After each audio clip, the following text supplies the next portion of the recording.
Acabamos de saber que la mujer del presidente del Gobierno, Begoña Gómez, ha decidido cambiar de abogado de cara al juicio con jurado popular que tiene pendiente, una decisión que ya conoce el juez Peinado. Gemma Alfaro. Sí, Begoña Gómez cambia de abogado de cara a ese juicio con jurado popular por tráfico de influencias y malversación. El cambio se ha producido de común acuerdo con el anterior letrado, con Antonio Camacho, quien ya ha comunicado al juzgado de Peinado que deja la defensa de la mujer del presidente del Gobierno. El nuevo abogado será Jaime Campaner, reputado penalista que recientemente ha ejercido la defensa de uno de los hijos de Pujol. Ya ha pedido al juzgado que se amplíe el plazo de presentación de escritos de defensa para poder estudiarse bien la causa. Recordemos que la mujer del presidente del Gobierno se enfrenta a una petición de cárcel por parte de la acusación popular de 13 años después de que la Audiencia Provincial de Madrid retirase 2 delitos. Para su asesora, para Cristina Álvarez, reclaman 6 años por malversación. La Fiscalía no acusa. También te quiero preguntar, Joaquín, por el cambio de abogado de Begoña Gómez. Va a tener que enfrentarse a un jurado popular y no sé si es habitual, es normal o es positivo que en este momento del procedimiento decida cambiar de abogado. ¿Cómo lo ves? Los cambios de abogado siempre son una decisión muy directa, claro, de la persona afectada, y es difícil llegar, digamos, a adivinar, ¿no? El motivo por el que en este caso Begoña Gómez ha optado por cambiar de letrado, pero creo que hay 2 datos que pueden dar pistas, ¿no? Datos objetivos. En primer lugar, el momento en el que se toma esta decisión, que es cuando ya ha finalizado la instrucción y se va ya claramente a un juicio con jurado. Yo creo que es un dato relevante, ¿no?, para intentar entender esta decisión. Y por otro lado, el perfil del nuevo letrado que se designa. Es un abogado bastante especializado en cuestiones de delincuencia económica, y hay que tener en cuenta que de los 4 delitos que se investigaban, solo serán 2 los que serán objeto del juicio, que son tráfico de influencias y malversación. Es un letrado experto en delincuencia económica y en este tipo de análisis de esta parte del ordenamiento jurídico, y además también es un abogado que tiene bastantes experiencias relevantes en casos con tribunal del jurado. De hecho, ha realizado actividades formativas y gestión de cursos y de todo tipo de elementos, como decía, formativos en el ámbito del jurado, con lo cual es una persona que domina ese formato de juicio con jurado. Y esto también debe ser probablemente una de las razones por las cuales se ha producido el cambio, que no supone menoscabar, digamos, la calidad profesional, que creo que es indiscutible, de un abogado como Antonio Camacho, que ha sido fiscal durante muchísimos años, pero vamos a una nueva fase procesal y el perfil que se busca claramente está bastante vinculado a la situación que va a tener que afrontar Begoña Gómez, que es un juicio con jurado por estos 2 delitos de forma específica. Por cierto, una Begoña Gómez, Alfonso, que ha conseguido recuperar el pasaporte. Sí, 2 semanas después, después de acusar al juez Juan Carlos Peinado de estar reteniendo esa decisión después de la resolución de la Audiencia Provincial de Madrid que levantaba esas medidas cautelares, ayer la procuradora de Begoña Gómez, según fuentes jurídicas, fue al juzgado de instrucción número 41 de Madrid, recuperó ese pasaporte, con lo cual ya podría viajar con total normalidad al extranjero Begoña Gómez. Ainhoa. Bueno, yo creo que la decisión del cambio de abogado tiene todo el sentido, lo explicaba ahora Joaquín Bosch, porque ahora Begoña Gómez ya tiene la certeza, después de que la Audiencia Provincial de Madrid, que era a esas instancias superiores a las que se aferraban en el Gobierno, y el propio presidente del Gobierno nos lo ha dicho en numerosas ocasiones, para que le enmendaran a Juan Carlos Peinado, ahora que ha visto que la Audiencia Provincial de Madrid ha avalado que vaya a someterse a un juicio con jurado, pues elegir la defensa mejor preparada para enfrentar esa coyuntura, que no es poca cosa. Es decir, hay 9 personas en Madrid que sean totalmente ajenas a quién es Begoña Gómez. Yo tengo mis dudas, creo que es una decisión que entraña muchos riesgos. Y luego, bueno, también es un abogado experto en esos delitos económicos y en nulidades, con lo cual vamos a ver qué baza se juega aquí. Hasta cierto punto de lo que era la instrucción había margen para que esto quedara en nada, por así decirlo, pero ahora que ya tiene que ir a un juicio, pues conviene dotarse de la mejor defensa posible. Maestre. Y creo que el perfil del abogado va por Antonio. ahí. Sí, bueno, yo es que me estoy acordando ahora de los motivos por los que se juzga, que es malversación de caudales públicos por hacer uso del correo, de la secretaria que haga uso del correo, ¿no?, y por un software. Claro, esto queda, mirándolo en perspectiva con lo que estamos conociendo ahora de la compra del ático y la venta urgente, todavía suena más escandaloso. Todavía suena más escandaloso. que se esté juzgando por malversación a alguien por unos correos electrónicos o por apropiarse por un software que no tiene uso lucrativo y estemos asistiendo a lo que estamos asistiendo. Suena más difícil comentar en el día de hoy algo relativo con lo que hace a Begoña Gómez, sabiendo lo que sabemos del ático de lujo de Isabel Díaz Ayuso. ¿Cómo la valora? Y también qué nos puede decir del proceso judicial contra su esposa y si le preocupa que, digamos, que se vaya a resolver con un jurado popular. Gracias. Bueno, son muchas preguntas. Básicamente sería una rueda de prensa solo esto, pero a ver, sobre mis conversaciones con el jefe de la oposición, decirles que el Gobierno de España está siempre abierto a hablar, a contrastar pareceres con la oposición. Ojalá fuera una oposición constructiva y no destructiva. En este caso, pues no negara la evidencia, que es la de la emergencia climática. Me consta que en todo caso, a nivel de grupo parlamentario y a nivel también de ministro encargado de las relaciones con las Cortes, estamos con todos los grupos parlamentarios y si tienen a bien pues materializar y unirse a este pacto de Estado, pues bienvenidos sean. Tienen las puertas abiertas. Sobre el rescate a Plus Ultra, a ver, lo he dicho en muchas ocasiones, lo volveré a decir, el expediente de Plus Ultra ha sido examinado por activa, por pasiva y por perifrástica, pues yo no sé cuántas veces. Y desde el Gobierno de España, pues decimos lo que hemos dicho siempre, una legalidad absolutamente intachable de ese expediente.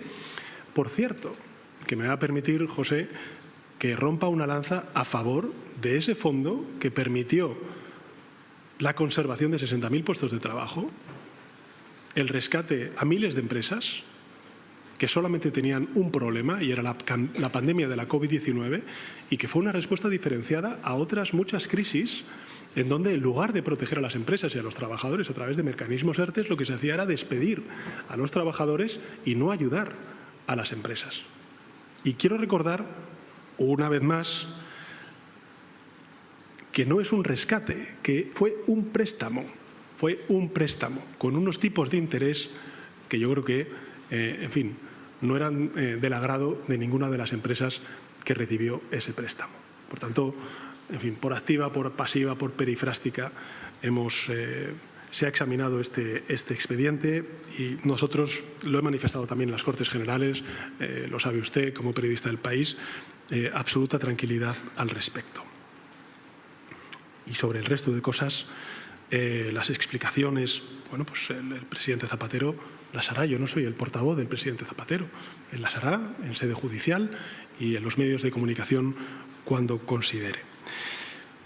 Fíjese, ya la pregunta que usted hace sobre mi familia,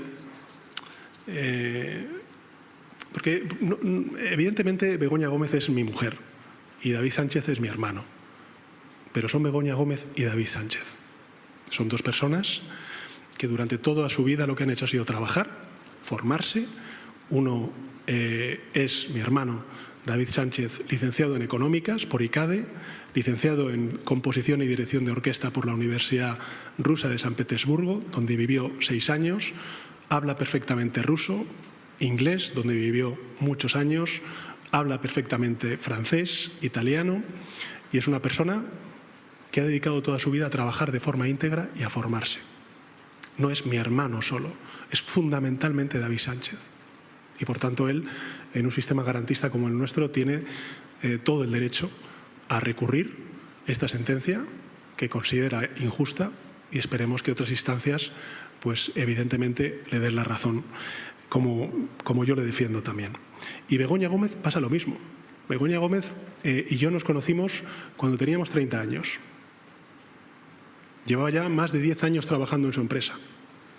Cuando dejó su empresa, fue en el año 2018 cuando yo entré a ser presidente del Gobierno en esta sede del Palacio de la Moncloa.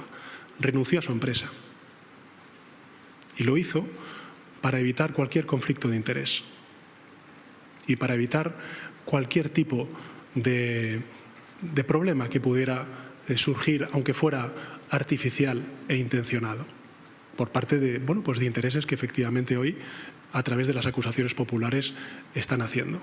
Pero era una profesional antes de que yo la conociera.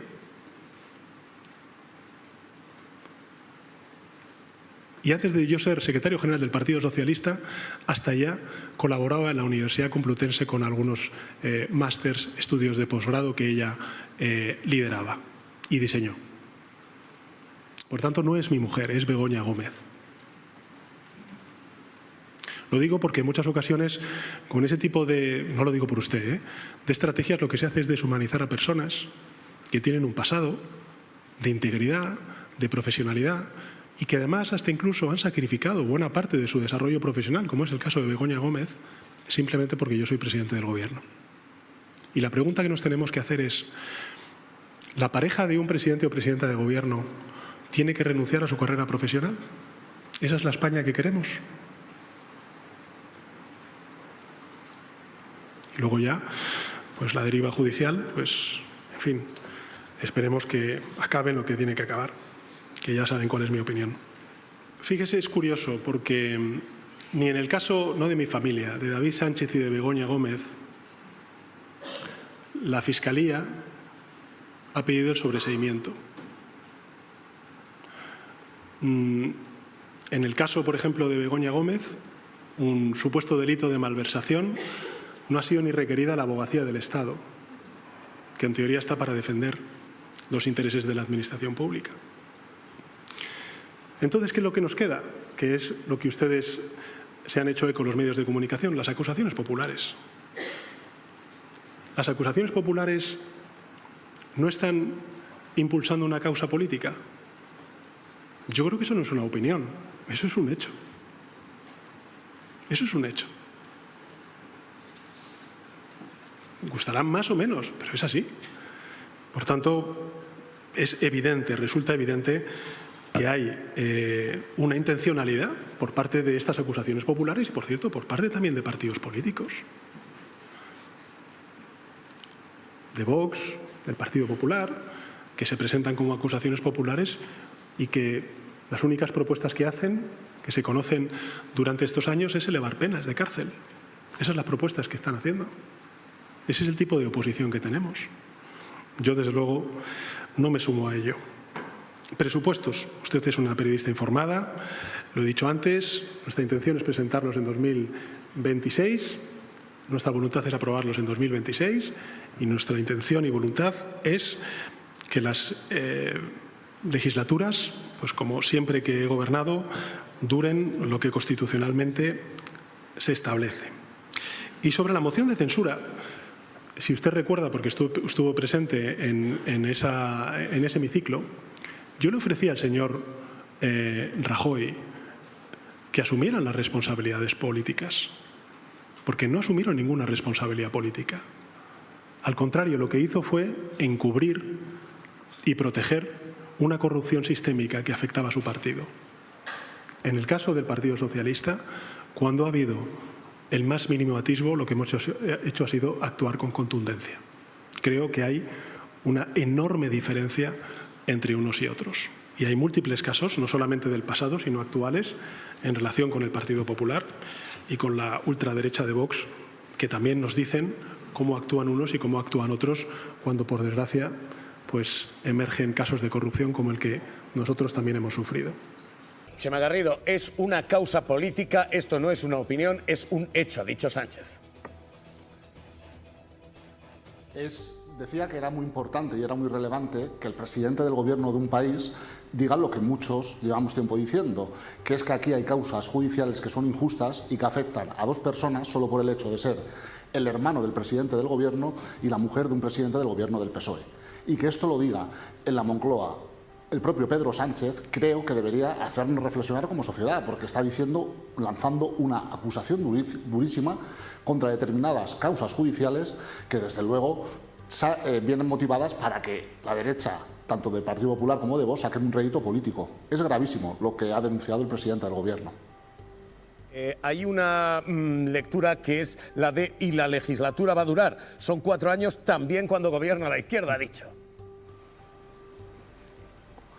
Es que fíjate, yo creo que la comparecencia de Pedro Sánchez es la constatación de un fracaso, ¿no? Que es el fracaso del Partido Popular que quería hacer tumbar al Gobierno y que no se llegase a esta comparecencia, es decir, que el Gobierno ya se hubiera disuelto y que se hubieran convocado elecciones. Por tanto, 1, la constatación de un fracaso y 2, el anuncio de lo que se lleva diciendo mucho tiempo, es decir, la legislatura va a durar lo que dura una legislatura, que son 4 años, independientemente de si gobierna el Partido Popular o gobierna la izquierda. Es decir, Sánchez ha vuelto a decir que por más que intenten tumbarle judicial, mediáticamente, grupos de poderes que a los que se ha referido, la legislatura va a llegar a su fin. Y, por tanto, yo creo que esto en sí mismo es una noticia, porque se llevan 3 años discutiendo de cuándo acabará la legislatura. Pues, según el presidente del Gobierno, la va a agotar y, por tanto, eso es una noticia.